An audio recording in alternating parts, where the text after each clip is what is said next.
The morning mist rolls across the rusted iron gates of Briarcliff estate like it's been doing for decades, clinging to the crumbling Georgian columns that once stood as monuments to American excess.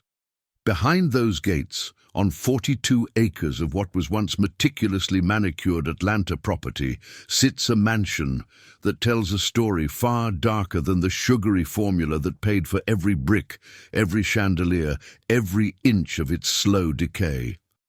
This is the story of how Coca-Cola money built a palace, and how that palace became a tomb for dreams, dignity, and lives. This is the story of Asa Griggs Candler Jr., the man who had everything and lost it all without ever really having to work for any of it. And this is the story of the people who paid the real price for all that carbonated success. Atlanta in 1919 was a city transforming itself. The ash and ruin of Sherman's March were finally fading from living memory, replaced by the roar of industry, the clatter of construction, and the pop of bottle caps. At the center of this transformation stood Asa Griggs Candler Sr., the pharmaceutical businessman who had purchased the formula for a headache tonic called Coca-Cola back in 1888 for $2,300. By 1919, that investment had turned into a business empire worth $25 million. That's when Asa Sr. made the decision that would set this entire tragedy in motion. He sold the Coca-Cola company to a group of investors led by Ernest Woodruff. The Candler family walked away with $25 million in cash and stock. It was more money than most people could imagine in several lifetimes. For Asa Candler Jr., whom everyone called Buddy, it was both the greatest gift and the worst curse his father could have given him. Buddy Candler was 31 years old in 1919, and he had never wanted for anything in his entire life. Born into wealth, raised in luxury, educated at the best schools, he had grown up watching his father build an empire while he coasted in its shadow. He wasn't a businessman, he wasn't an innovator, he wasn't driven by the same hunger that had pushed his father from small-town druggist to soft drink magnate. What Buddy Candler was rich. And in 1919, when the family fortune was divided up, he became obscenely, destructively, catastrophically rich. The money burned in his pocket like acid. Within months, Buddy announced his intention to build a mansion that would dwarf anything Atlanta had ever seen. He purchased 42 acres in the Druid Hills neighborhood, an area his father had helped develop years earlier. The land alone cost a fortune, but Buddy wasn't interested in economizing. He wanted to build a monument. Not to achievement or innovation or hard work, but to wealth itself. He wanted everyone who saw his home to understand one simple fact. Asa Candler Jr. had more money than he knew what to do with. Construction began in 1920. Buddy hired the finest architects, imported the most expensive materials, and demanded nothing but the absolute best. The mansion would be Georgian colonial in style, with massive white columns supporting a portico that could have graced a government building. Inside would be 22 rooms, each more lavish than the last. The floors were rare hardwoods, the fixtures were gold-plated, the windows were leaded glass imported from Europe. Every detail screamed excess. But Buddy's crown jewel, the piece of the estate that truly captured his philosophy of wealth, was the pipe organ. He didn't just want an organ, he wanted the kind of organ you'd find in a cathedral, the kind that could shake the walls and rattle your bones. So he commissioned one custom, built at a cost of $94,000. To put that in perspective, the average American worker in 1920 earned about $1,300 a year. Buddy spent the equivalent of 72 years of an average worker's salary on a musical instrument for his private residence. When it was installed, it ranked as the 8th largest pipe organ ever placed in a private home in the entire world. The estate took 2 years to complete. By 1922, Briarcliff was finished, and it was everything Buddy had dreamed it would be. The mansion dominated the landscape, visible for miles. The grounds were immaculate, maintained by a staff of 15 full-time employees who lived in quarters on the property. There were formal gardens, tennis courts, and a private golf course. And then there was Buddy's zoo.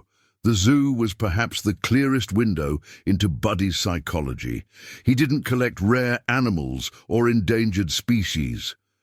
He collected spectacle. He wanted animals that were big, impressive, attention-grabbing. So he acquired 6 elephants, massive grey beasts that he named after Coca-Cola products. There was Coca, of course, and Cola. The others bore names linked to the company that had made him rich. He paraded them around the grounds during parties, showing them off to guests like living trophies. The elephants weren't pets. They weren't even really animals to Buddy. They were status symbols with trunks. The parties at Briarcliff became legendary in Atlanta society. Buddy would invite hundreds of guests, filling the mansion with music from that cathedral organ, serving the finest food and the most expensive alcohol. This was during Prohibition, mind you, but laws were for ordinary people. The Candler name opened doors and closed mouths.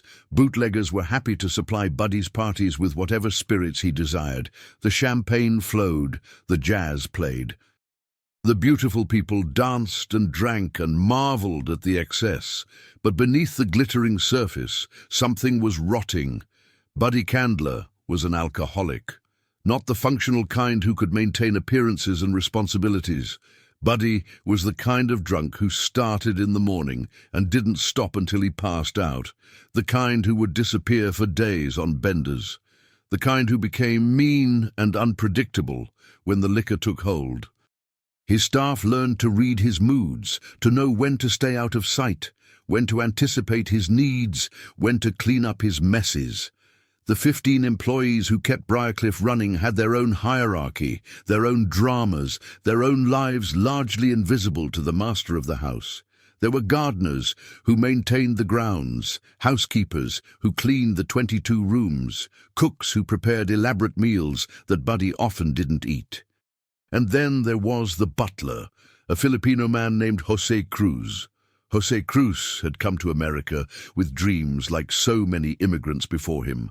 He wanted opportunity, prosperity, a better life than the one available to him in the Philippines. He found work at Briarcliff sometime in the late 1920s, and by all accounts he was good at his job. Efficient, professional, largely invisible in the way that wealthy people prefer their servants to be. But Jose Cruz had a life beyond his butler's uniform.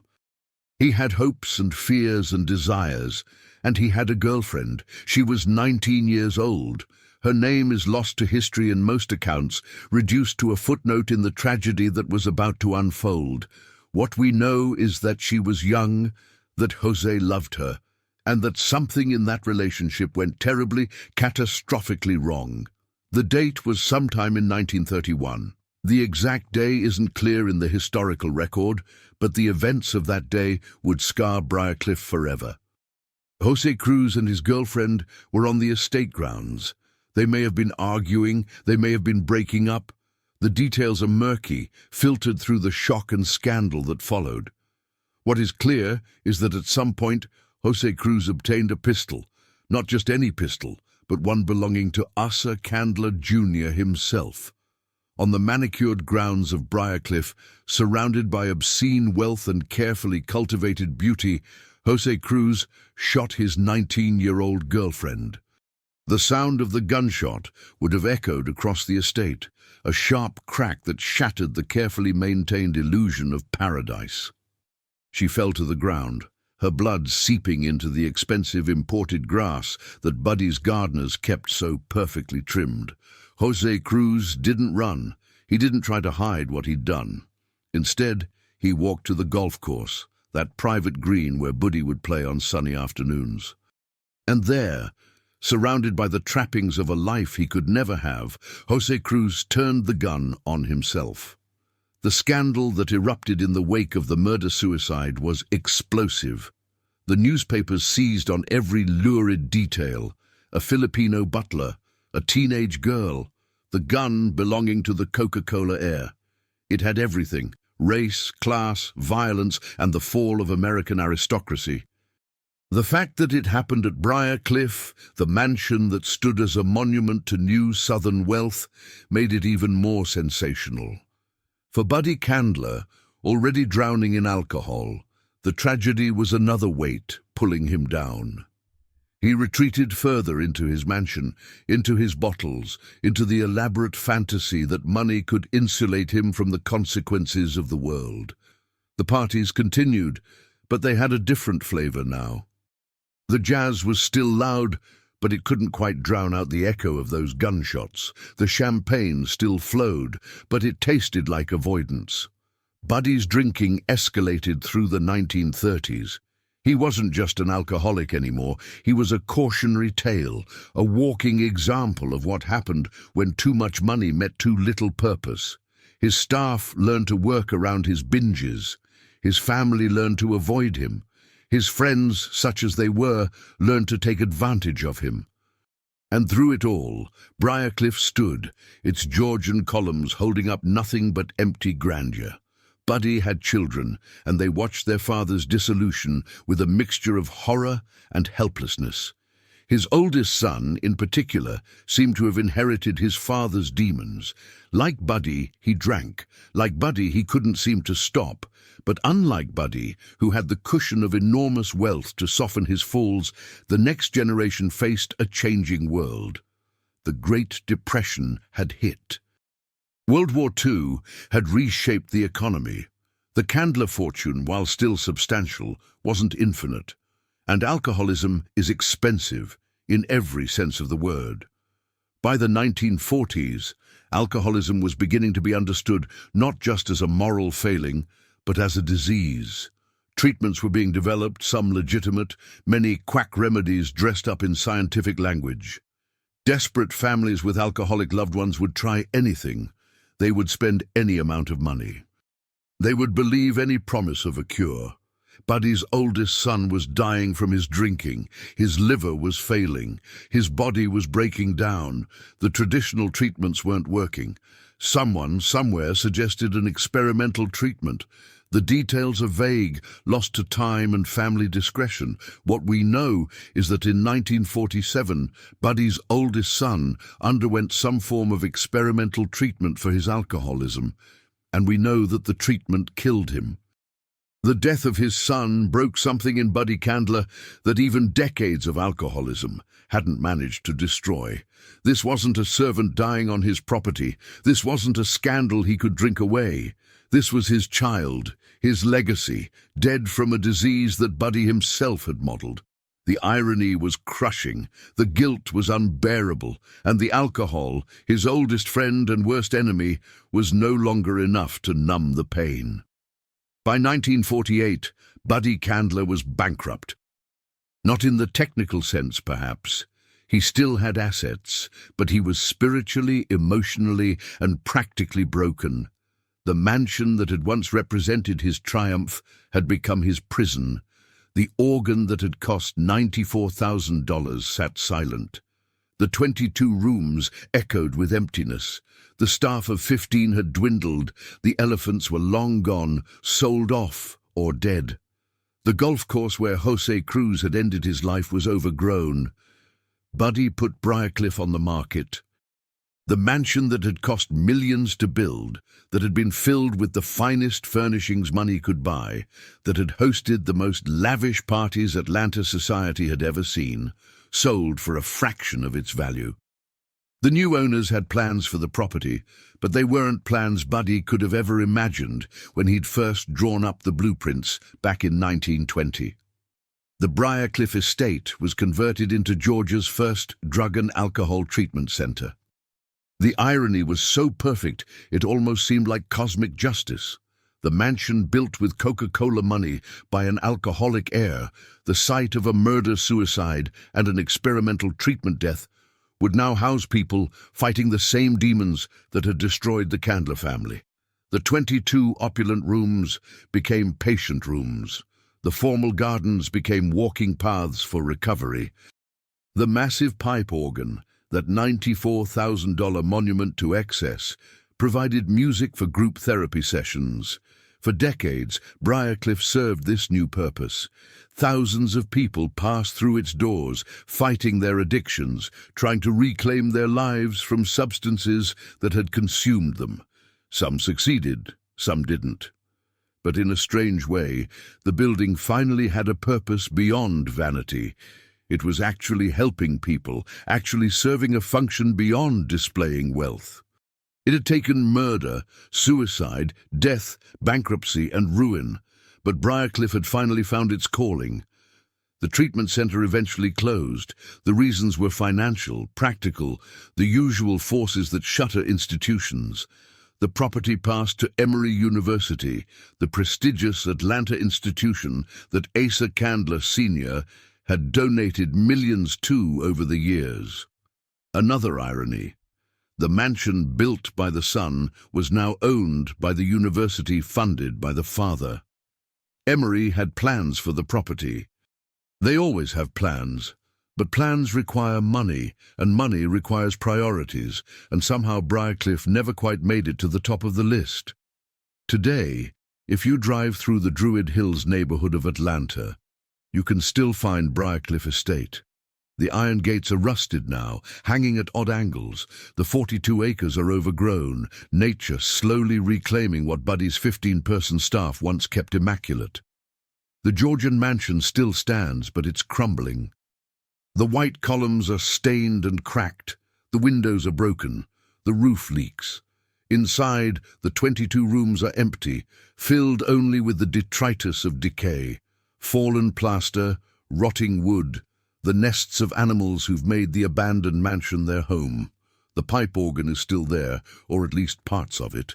Vandals and scavengers have taken much of the valuable metal over the years, but the basic structure remains. Imagine it, an instrument that cost $94,000 in 1920 money, that ranked as the 8th largest organ in a private residence in the world, that played for parties where champagne flowed like water, now sitting silent in a rotting room, covered in dust and bird droppings, its pipes rusted, its keys stuck, its voice forever silenced. Emory University owns the property, but they don't maintain it. They can't. The cost of renovating Briarcliff would be astronomical. The building is too large, too damaged, too expensive to restore. And for what? To what purpose? It's not historically significant enough to be a museum. It's too large to be a residence. Its history is too dark to be romantic. So it sits, slowly falling apart, a monument to nothing but the inevitable decay that comes for all things, no matter how much money built them. Urban explorers sometimes break into Briarcliff. They post photos online, grand staircases leading to nowhere, ornate moldings crumbling into dust, that massive organ dissolving into rust. They tell ghost stories about Jose Cruz and his girlfriend, about Buddy's drunken rages, about the addicts who lived there during its treatment center days. Some claim to hear footsteps, others report strange sounds. Most likely, it's just the building settling, the wind through broken windows, the rats in the walls. But the human mind loves to haunt empty places with the ghosts of their past. There have been occasional efforts to save Briarcliff. Preservationists argue that it's an important example of Georgian architecture. Community groups suggest turning it into a museum or cultural center. Developers propose luxury condos or a boutique hotel. But every plan crashes against the same reality. The cost is too high, the building is too far gone, the history is too complicated. So the plans fade, the committees disband, and Briarcliff continues its slow collapse. Walking through Briarcliff today, if you're brave enough or foolish enough to trespass, you can trace the trajectory of American wealth through its ruins. In the entry hall, you can imagine Buddy greeting guests, already drunk, his smile too wide and his handshake too firm. In the formal living room, you can picture those parties, the jazz band in the corner, the flappers dancing, the bootleg gin in crystal glasses. In what was once a bedroom, you can envision Buddy passed out in the middle of the afternoon, his staff tiptoeing around him, And on the grounds, if you walk far enough, you can find the golf course. It's barely recognizable now, just rolling terrain with grass too long and trees growing where they shouldn't. But somewhere on that ground, Jose Cruz fired those terrible shots. Somewhere on that grass, 2 people died in moments of violence and despair. The blood is long gone, washed away by 90 years of rain. But the echo remains.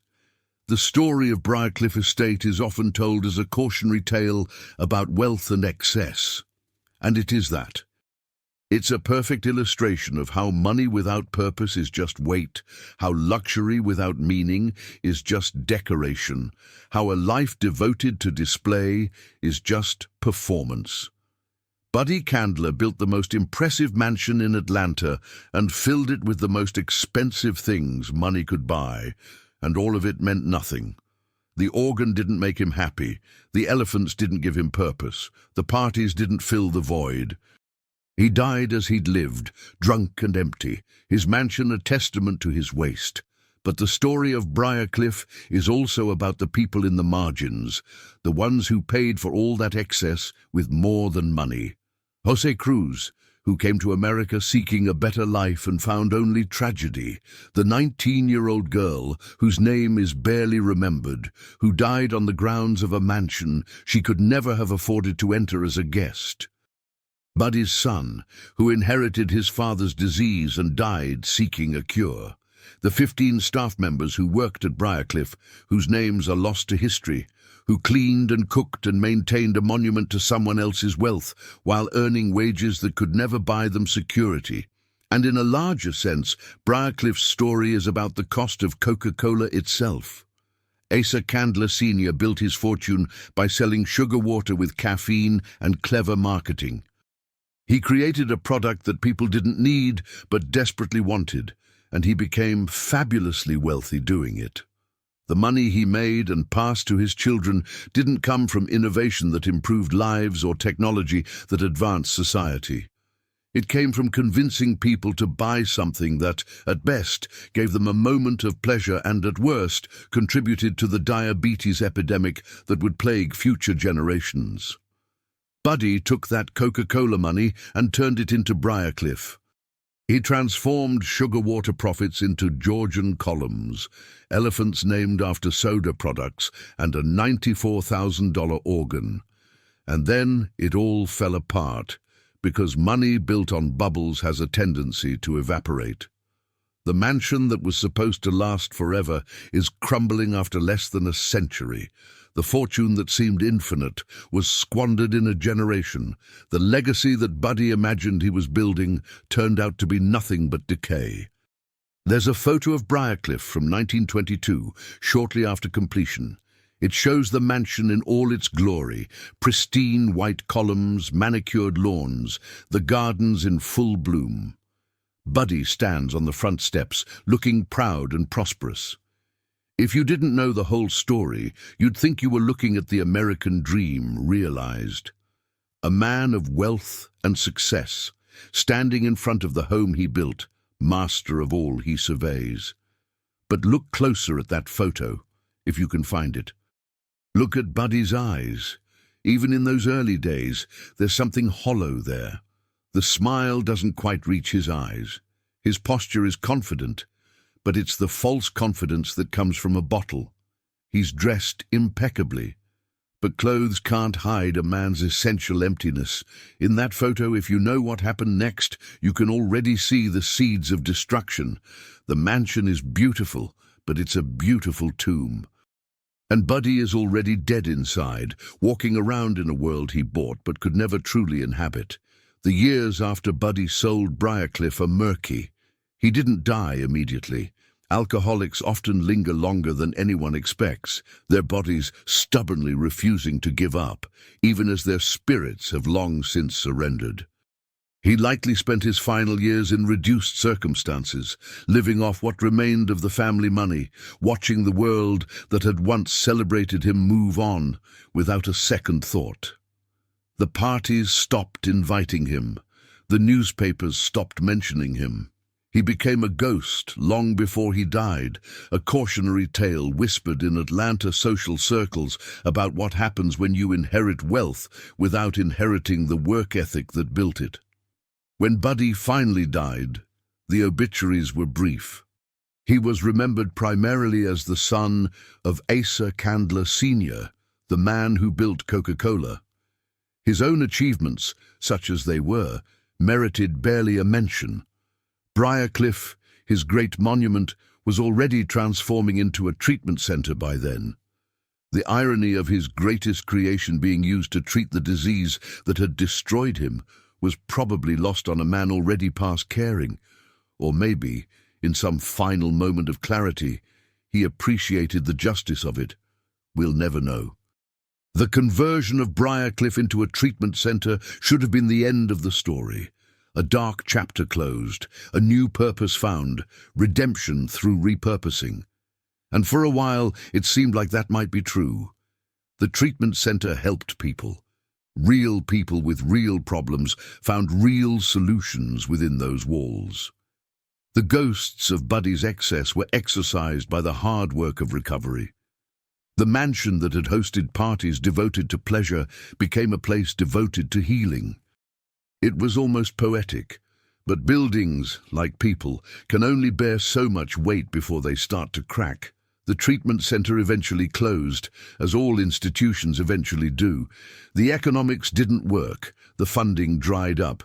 Newer, more modern facilities opened elsewhere, and Briarcliff, having briefly found a purpose beyond vanity, was abandoned once again.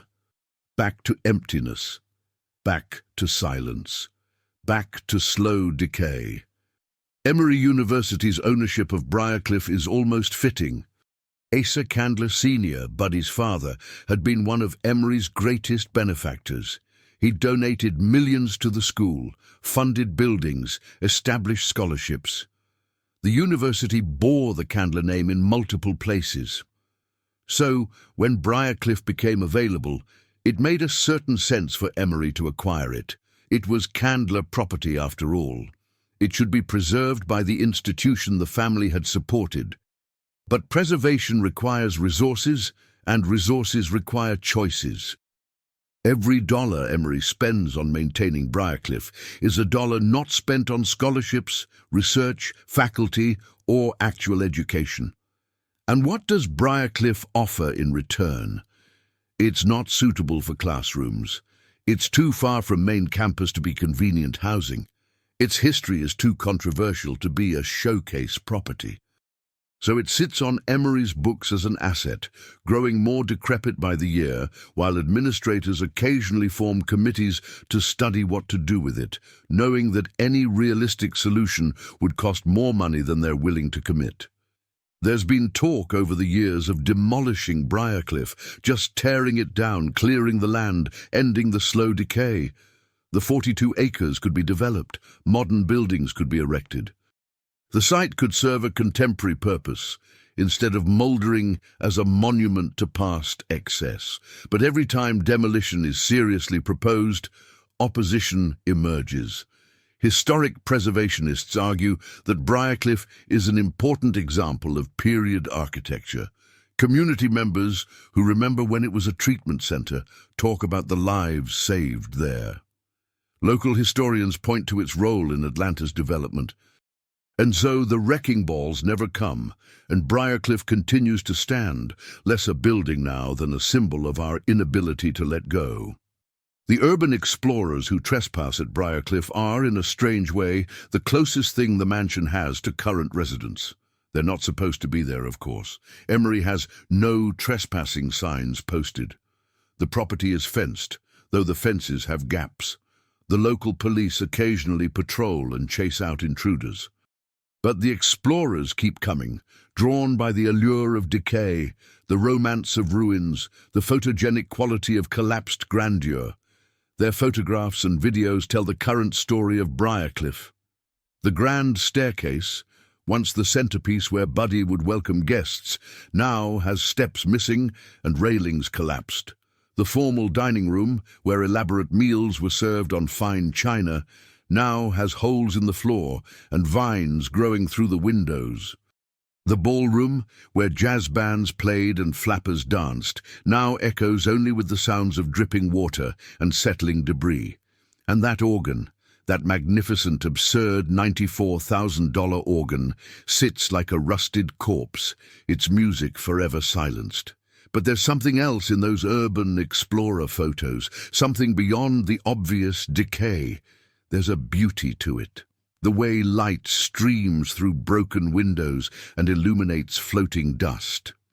The patterns of water damage on walls that were once covered in expensive silk wallpaper. The way nature is slowly reclaiming the space, with trees growing up through the floor and birds nesting in the rafters. Briarcliff in its current state might actually be more aesthetically interesting than it was in its prime. Excess is boring. Decay is fascinating. This aesthetic appreciation of ruin is itself controversial. Critics argue that romanticizing abandoned buildings ignores the human tragedy that often led to their abandonment. When we look at pretty photos of Briarcliff's decay, are we forgetting Jose Cruz and his girlfriend? Are we overlooking Buddy's alcoholism and his son's death? Are we turning real pain into Instagram content? There's a valid argument that the urban explorers, with their artistic photos and ghost stories, are engaging in the same kind of empty display that Buddy himself practiced. Just a different kind of performance for a different kind of audience. Yet the alternative, letting Briarcliff fade from memory entirely, seems worse. At least the urban explorers keep the story alive, even if they sometimes romanticize or sensationalize it. At least their trespassing ensures that someone knows Briarcliff exists, that someone is bearing witness to its decay. In a world that moves fast and forgets faster, maybe there's value in people who refuse to let go of the past, even when that past is dark. The question of what should be done with Briarcliff has no good answer. Restoration would cost millions and serve no clear purpose. Demolition would erase a piece of history, however troubled. Continued neglect ensures the decision will eventually be made by time and gravity rather than human choice. Each option has its advocates and its critics, and the debate has been going on for so long that it's become almost ritualistic, a performance everyone goes through knowing nothing will change. Meanwhile, the building continues its collapse. Every winter, freezing water expands in cracks and widens them. Every summer, heat and humidity accelerate rot. Every storm tears off a few more shingles, breaks a few more windows. The process is slow, but inexorable.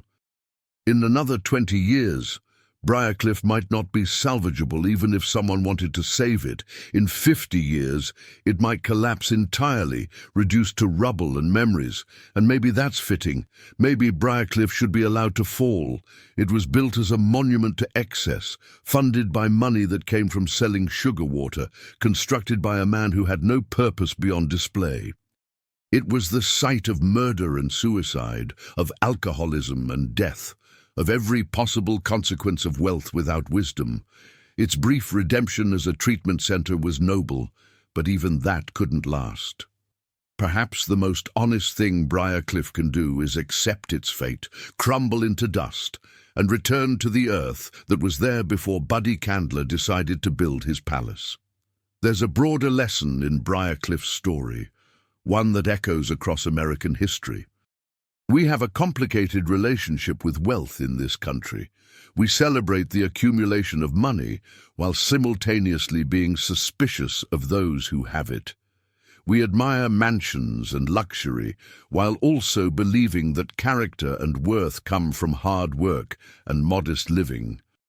We want our millionaires to be philanthropists and our billionaires to be visionaries, but what we often get are people like Buddy Candler, ordinary humans suddenly in possession of extraordinary wealth, with no idea what to do with it, except spend it on increasingly absurd displays. Buddy wasn't evil. He wasn't even particularly bad. He was just empty, and he tried to fill that emptiness with things. an organ that cost more than most people would earn in a lifetime. Elephants named after soda products, parties that required 15 staff members to execute, but things don't fill emptiness. They just create the illusion of fullness while the void underneath continues to grow. And eventually, inevitably, the illusion collapses. The things lose their shine, the parties end. The mansion becomes a burden rather than a trophy, and you're left with nothing but the bills and the regrets. The tragedy of Buddy Candler is that he probably knew this on some level. The drinking suggests a man trying to escape his own awareness. The excess suggests a man trying to convince himself and others that his life had meaning. The isolation in his final years suggests a man who realized too late that he'd built nothing of lasting value. He had the money to do anything, and what he chose to do was build Briarcliff. And Briarcliff, for all its Georgian grandeur and imported materials and massive pipe organ, was ultimately just an expensive box with no one inside who was truly alive. Jose Cruz's story intersects with Briarcliff's at the most tragic angle. Here was a man who had nothing compared to Buddy's millions, yet who presumably worked hard at his job as butler, who fell in love, who had hopes for a life beyond service. And in a moment of rage or despair or madness, he destroyed 2 lives on the grounds of a mansion built by a man who had everything and valued nothing. The contrast is almost too perfect. The immigrant butler and his teenage girlfriend dead on the golf course of a drunk millionaire's estate, their blood soaking into imported grass maintained by exploited labor. We don't know what drove Jose Cruz to murder and suicide. The historical record is sparse on his motivations. Was it jealousy? Rejection? Mental illness? Cultural pressures we can't understand a century later? We'll never know. What we do know is that he took Buddy Candler's gun and used it to end 2 lives. Even in his most desperate moment, the tools of his tragedy came from his employer's excess. Even his violence was mediated through Buddy's property. The newspapers of the time probably sensationalized the story. Immigrant butler, teenage victim, rich white employer. It had all the elements of a scandal that sold papers. The details were likely exaggerated, the racial and class dynamics exploited for maximum shock value. But beneath the sensationalism was a real tragedy. 2 people dead, families destroyed, lives ended before they'd barely begun. And Briarcliff, already a monument to empty excess, became additionally a crime scene, a place where the consequences of inequality and desperation played out in gunshots and blood. Buddy's son, the one who died from experimental alcoholism treatment in 1947, represents yet another layer of Briarcliff's tragedy. He was born into wealth, like his father. He inherited his father's disease, like some cursed legacy passed through the generations, and he died seeking a cure, probably funded by what remained of the Coca-Cola fortune. The experimental treatment that killed him was almost certainly expensive, another example of the Candler family throwing money at problems that money couldn't solve. Think about that progression. Asa Candler Sr. builds a fortune selling sugar water. Buddy Candler Jr. inherits that fortune and drinks himself into oblivion while building a useless mansion. Buddy's son inherits the alcoholism and dies from an experimental cure. 3 generations, each one further from the source of the wealth, each one more damaged by it. The money that was supposed to be a blessing became a curse, enabling the very behaviors that destroyed the family. By the time Buddy sold Briarcliff in 1948, he was bankrupt in every sense that mattered. Financially, he'd squandered millions on a property that sold for a fraction of its construction cost. Emotionally, he'd lost his son to the same disease that had consumed his own life. Spiritually, he'd built his grand monument and watched it become meaningless. The mansion he'd intended as a celebration of his wealth became instead a tombstone, marking the death of his dreams. The conversion to a treatment center was a final ironic twist. The building, constructed by an alcoholic with money earned from selling addictive sugar water, became a place to treat addiction. The rooms where Buddy had passed out drunk became rooms where addicts sweated through withdrawal. The gardens where he'd paraded his elephants became walking paths for people relearning how to live without substances. Briarcliff, in its repurposing, became a kind of cosmic joke at Buddy's expense. His greatest creation was turned into a monument to his greatest failure. But it was also a redemption of sorts. For decades, Briarcliff actually helped people. Real lives were saved within those walls.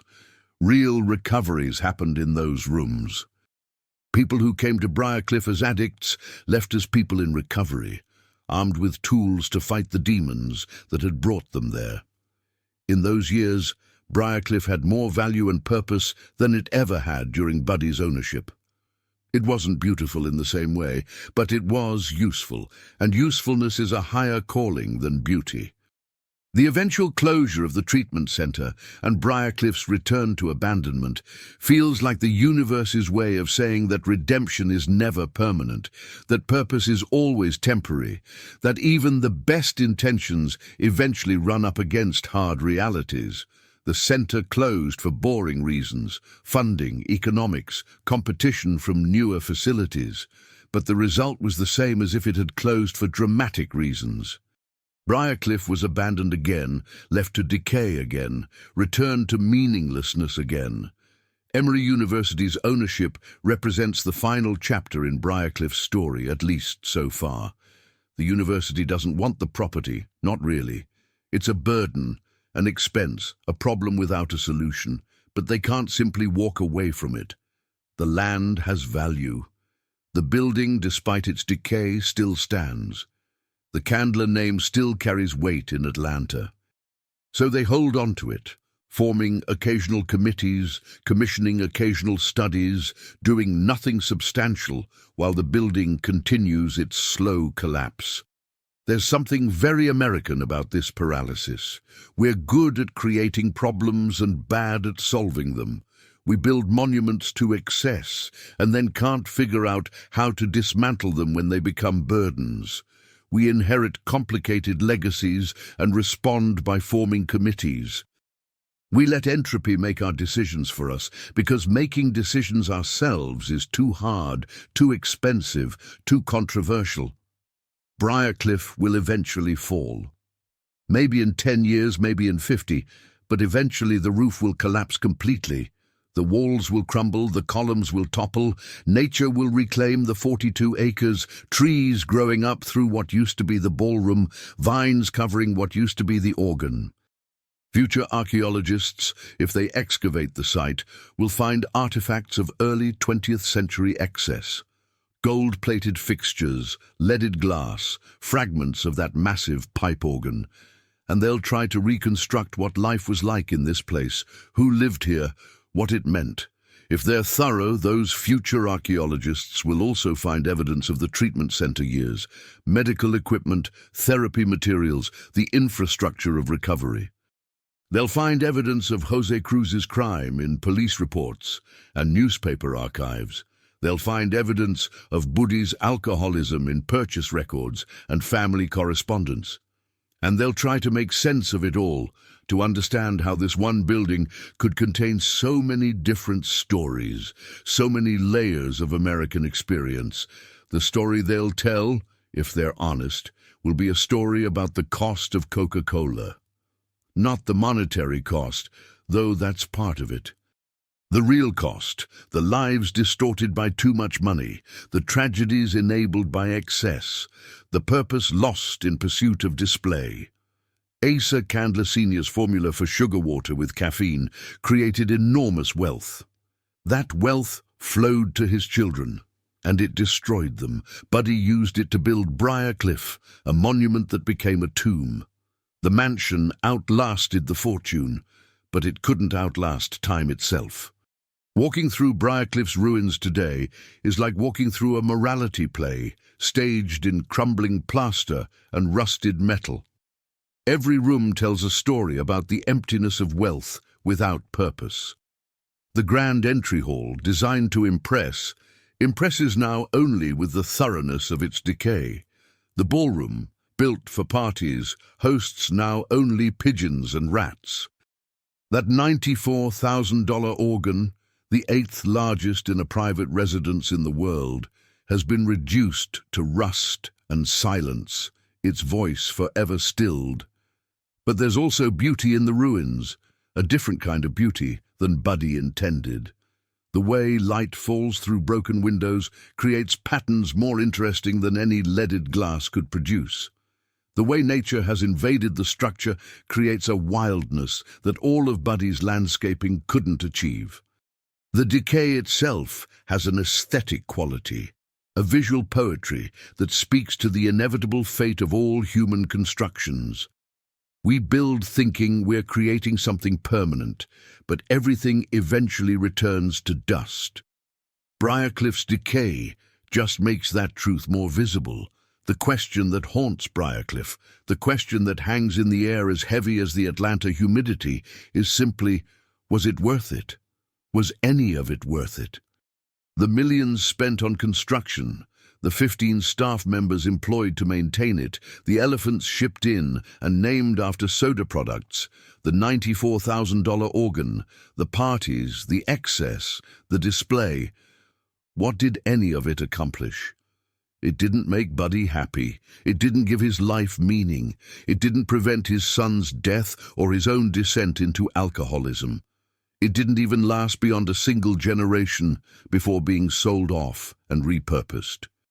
All that wealth, all that effort, all that money extracted from the pockets of people buying Coca-Cola, and it produced nothing of lasting value except a slowly crumbling building that nobody wants and nobody knows what to do with. The people who really paid for Briarcliff weren't the candlers. They just paid money, and they had plenty of that. The people who really paid were the ones whose labor built it, whose service maintained it, whose lives were destroyed within it. The construction workers who raised those Georgian columns, the staff of 15 who cleaned and cooked and maintained, Jose Cruz and his 19-year-old girlfriend, Buddy's son.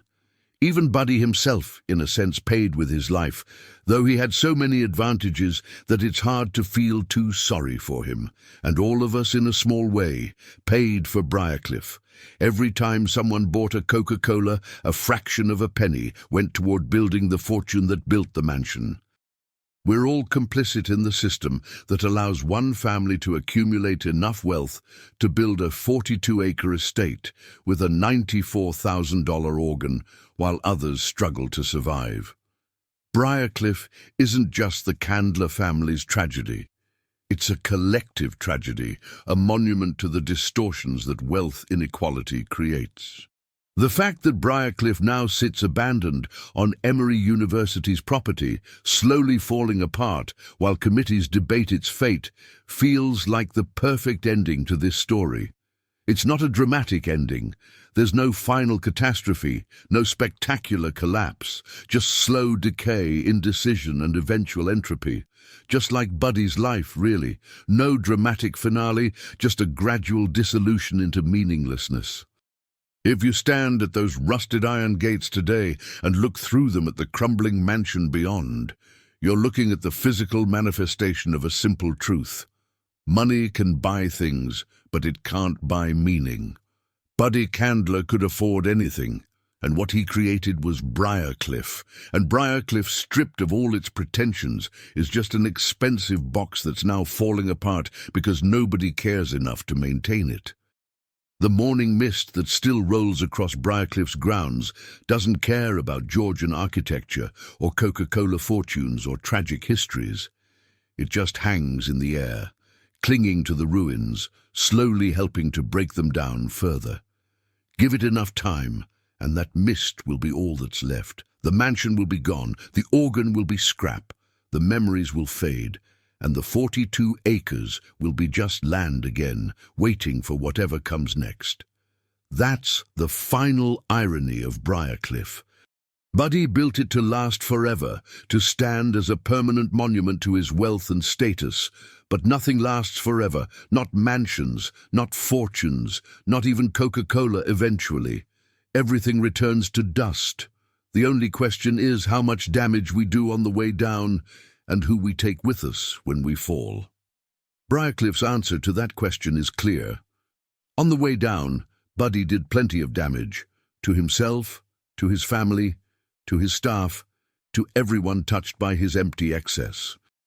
And when he fell, he took people with him. Jose Cruz, a 19-year-old girl, his own son. The mansion still stands, but only as a warning. This is what happens when wealth meets emptiness. This is what remains when the parties end. This is the cost of Coca-Cola.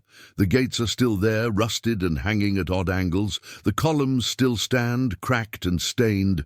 The rooms still exist, filled now with decay instead of luxury. And somewhere inside, that $94,000 organ still sits, silent and rusting. The 8th largest organ ever installed in a private residence in the world. Now just another piece of expensive trash in a building that's become an expensive problem. Who really paid for the empire of bubbles? Everyone did. The workers who built the fortune, the people who bought the product, the family who inherited the wealth, the staff who served in the mansion, the victims who died on its grounds. We all paid. We're still paying. And Briarcliff stands as a crumbling receipt for a transaction that bankrupted everyone involved.